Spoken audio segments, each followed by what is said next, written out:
Muy buenos días, queridos amigos. Son las 6 de la mañana de este lunes 23 de noviembre de 2020. Esta es la hora de la verdad. Y estos temas y asuntos que trataremos en la grata compañía de ustedes durante las próximas horas. Este fin de semana no fue una, fueron dos masacres. Una en Betania, Antioquia. Mataron 8 cosechadores de café. Gente muy humilde que se está ganando la vida recogiendo la cosecha de fin de año, y asesinan 8 de ellos. Y en Argelia, Cauca, que es el pan nuestro de cada día también, 5 asesinados, obviamente por las bandas delincuenciales que manejan el narcotráfico. 8 y 5, 13. 13 muertos en este fin de semana en Colombia. ¡Qué horror! Pasemos el plato, sirvamos el plato de los Estados Unidos, es Wisconsin. 7 personas fueron heridas, 7 adultos, un adolescente, están en la cacería del autor de ese crimen. Parece que no hay heridos graves, pero uno se pregunta otra vez ¿por qué? ¿Por qué? En Colombia, ¿por qué? En los Estados Unidos, ¿por qué?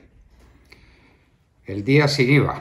Hablaremos con el señor presidente de FENALCO. Parece que fue un gran éxito el que tuvo el día sin IVA, con más de 5 billones de pesos en ventas, lo que significa más de 1 billón de pesos de IVA que no se cobrará. Eso le costó al Estado 1 billón de pesos. Pero se hicieron ventas, se recuperó el comercio. ¿Hasta cuándo? ¿Y en qué medida se hizo el anticipo de la Navidad? Y esos 5.5 billones no serán gastos navideños. Ya lo veremos. Para verdad es el tiempo. Pero en todo caso, parece que el día sin IVA tuvo un grande éxito. Murió un gran antioqueño, murió un gran intelectual, murió una gran persona, Jaime Jaramillo Paneso. Muy amigo nuestro, muy amigo de esta casa, persona destacadísima, muy significativa de la sociedad antioqueña, falleció. También tenemos que lamentar los muchísimos que recibimos sus lecciones y siempre su voz de entusiasmo por la vida, su voz de fe en Jesucristo, en María. El padre Marco Tulio González se nos fue. Le damos un adiós y le decimos que muy pronto iremos con él a la casa del Padre. Las jornadas de protesta. Las jornadas de protesta se extendieron todo el fin de semana, hasta donde uno puede tener noticias muy pobres, con algunos milicianos urbanos entrenados por las FARC y por el ELN para causar daño. Hay una presentación que hace Ervin Hoyos sobre lo que estos delincuentes tratan de hacer para utilizar los días de protesta. Las marchas fueron pobrísimas. Esa es la verdad. La recuperación de Providencia. Hablaremos con la ex senadora Susana Correa, quien tiene a su cargo la recuperación de Providencia. Una tarea difícil, pero como decimos en nuestra nota editorial hoy en Las Dos Orillas, esos daños materiales se pueden recuperar y se van a recuperar al mando de una persona tan eficaz como Susana Correa. Pero las heridas del alma, el alma colombiana está herida, muy herida. Lo hablaremos en nuestra nota editorial. Eso sí, no se recupera como las obras de infraestructura, que bien sea por el invierno, que fue terrible. Hemos tenido unos días de descanso invernal en la ciudad de Bogotá. Llevamos 3 días sin lluvia, 3 días tranquilos, pero hemos tenido lluvias en todo el país con resultados muy graves en muchos lugares y con daños muy serios. Daños que se recuperan, insistimos, lo material se recupera, Lo del alma no se recupera tan fácil. En Afganistán, 8 muertos y 31 heridos en el momento en que Donald Trump anuncia el retiro de tropas de Afganistán. Se recrudece la violencia en ese convulsionado país del Asia. El hacinamiento carcelario bajó al 21%. Falta saber que sea verdad y falta conocer cuál es el motivo por qué cárceles no se han construido. No hay sino un motivo posible, y es que los presos han salido de las cárceles. ¿Por qué razón? En semejantes cantidades hemos pasado de un 50% de hacinamiento a un 21% de la noche a la mañana. Sorpresa, sorpresa, pero mejor que sea así. Calamidad pública en Buenaventura y en el invierno por La Guajira. Se cumple un año de la muerte de Dylan Cruz, a quien han convertido en una especie de mártir. Era pues un muchacho de no muy buena condición académica, un muchacho difícil, y en una de esas manifestaciones de los estudiantes pasó lo que uno lamenta que haya pasado, lo lamenta. Un disparo de un arma normalmente no letal de la policía le pegó en la cabeza y lo mató.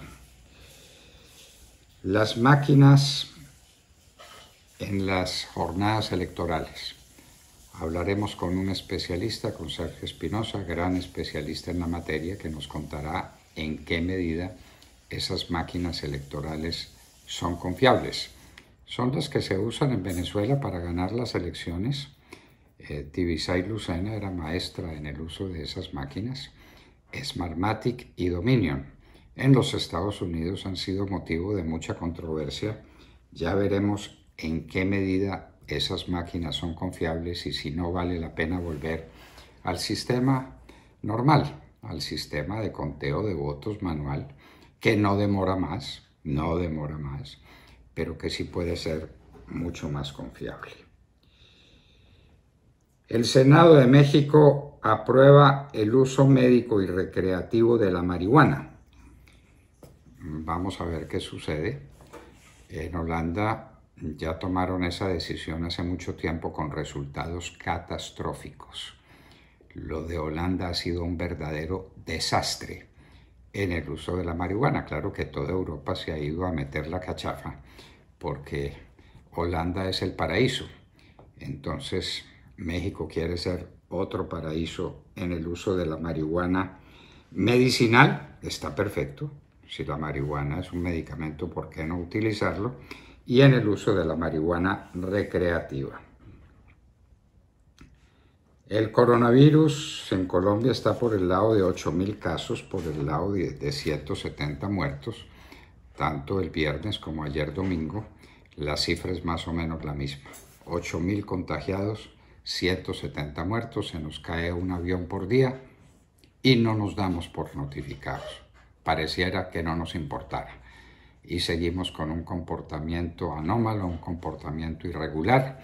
Vamos a ver qué pasa en el curso de los próximos días y si llega a América la segunda ola de contagios que tiene azotada a Europa y la tiene en una condición muy difícil a los países europeos. Barreras y Benedetti fueron expulsados del partido de la U. Se trata evidentemente de una jugada que ellos hacen con algún propósito. Nos parece que les puede salir el tiro por la culata y que les puede ir muy mal. Benedetti ya se fue a hacer causa común con Petro. Me parece que hacen una excelente pareja. El uno y el otro se pueden parecer mucho en su volubilidad. Están en un lado, están en el otro, están en todas partes. Benedetti estuvo con el presidente Uribe, ¿de qué manera? Con cuánto entusiasmo. Después con Santos, con cuánto entusiasmo. Después se vino para el partido de la U y finalmente se va con el Partido de Colombia Humana. Este año ha habido 200 víctimas de minas. Es fácil hablar de una víctima. Es muy difícil y muy doloroso recordar que son personas que han perdido sus piernas o sus brazos o sus ojos o que han quedado sordas o una combinación fatal de todo eso. 200 personas.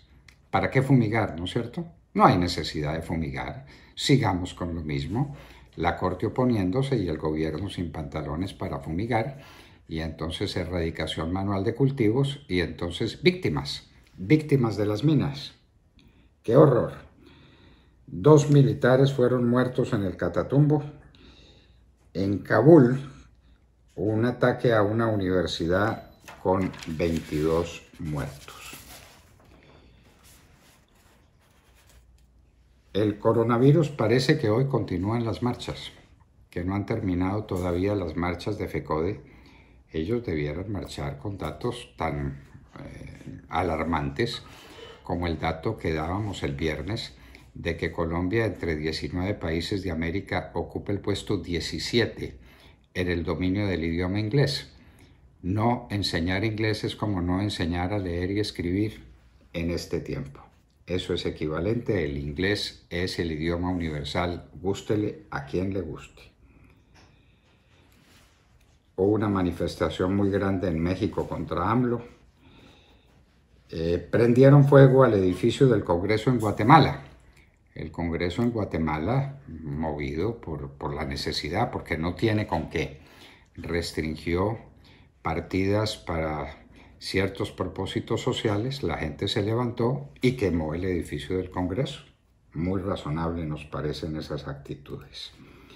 China está a punto de superar a los Estados Unidos en refinación de petróleo. Trump toma decisiones difíciles de reversar. Es lo que están diciendo algunos comentaristas, por ejemplo, el retiro de las tropas de Asia, eso no es fácil de reversar. Por ejemplo, la posición frente a Irán, por ejemplo, el lleno de vacantes, se llenaron vacantes en el servicio público y eso no es difícil de rebasar. Los jueces rechazan demandas de Trump, falta de evidencias en todas partes, esa por lo menos es la disculpa o el pretexto o la razón. No hay evidencias suficientes para rechazar las demandas de Trump contra las elecciones presidenciales. Todo parecería indicar, todo indica que va a ser Biden el ganador de las elecciones. Nosotros seguimos con la duda de, elegido Biden presidente, ¿quién va a gobernar en los Estados Unidos? Tratamiento de anticuerpos de Regeneron parece funcionar. Roche y AstraZeneca lo desarrollan. A propósito, la vacuna de AstraZeneca da como resultado un 70% de confiabilidad contra el 95% de Pfizer. Esta es del 70%, pero que es más fácil de almacenar y más fácil de transportar. Sí, pero si no sirve o si sirve menos, ¿qué se va a hacer con el tema de la vacuna? El hijo mayor de Trump tiene coronavirus. El hijo de Giuliani, el grande en denunciar las supuestas irregularidades en la campaña presidencial que lleva a Biden a la presidencia de la República, el hijo también está con coronavirus. Muere por coronavirus el patriarca de Iglesia Ortodoxa de Serbia. Un hombre ya muy anciano concurrió a unas honras fúnebres para despedir a otro patriarca y en las honras fúnebres pescó el coronavirus que lo mató. El coronavirus no perdona. En la reunión del G20 estaban discutiendo temas importantes sobre el coronavirus y Trump prefirió irse a jugar golf. El coronavirus en campos universitarios de los Estados Unidos. Este mes, en noviembre, llevan 68,000 contagiados y más de 80 muertos. UNICEF dice que el daño que se le hace a los niños con el cierre de los colegios es un daño inmenso y que no está probada la incidencia que la presencia de los niños de los colegios tenga en la propagación del coronavirus, que en cambio en los campus universitarios sí es muy grave. ¿Será que los niños reciben el coronavirus y simplemente lo transmiten? Preguntas que no tienen respuesta porque del coronavirus se sabe todavía muy poco. Turquía tiene creciente ola de contagios. El presidente de México, AMLO, pide que los ricos condonen las deudas de los países pobres. Bueno, es una idea, como cualquiera. Los países ricos verán si condonan la deuda y se olvidan de ella. Y en Hoy en la Historia recordaremos el Tratado de Brest-Litovsk, que empezó a discutirse en un noviembre del año de 1917. Trotsky fue el negociador fundamental que usó Stalin. Trotsky tomó del pelo porque estaba a la espera de que los proletarios de todos los países se alzaran contra los gobiernos respectivos. Eso finalmente no ocurrió y el Tratado de Brest-Litovsk, que supuso la entrega de Rusia después de la Revolución de Octubre de 1917, le puso punto final a la Primera Guerra Mundial en ese lugar del Oriente. Alemania, la gran vencedora, sería después derrotada por las tropas aliadas. De todo esto y de mucho más hablaremos con ustedes en las próximas horas desde aquí, desde la hora de la verdad.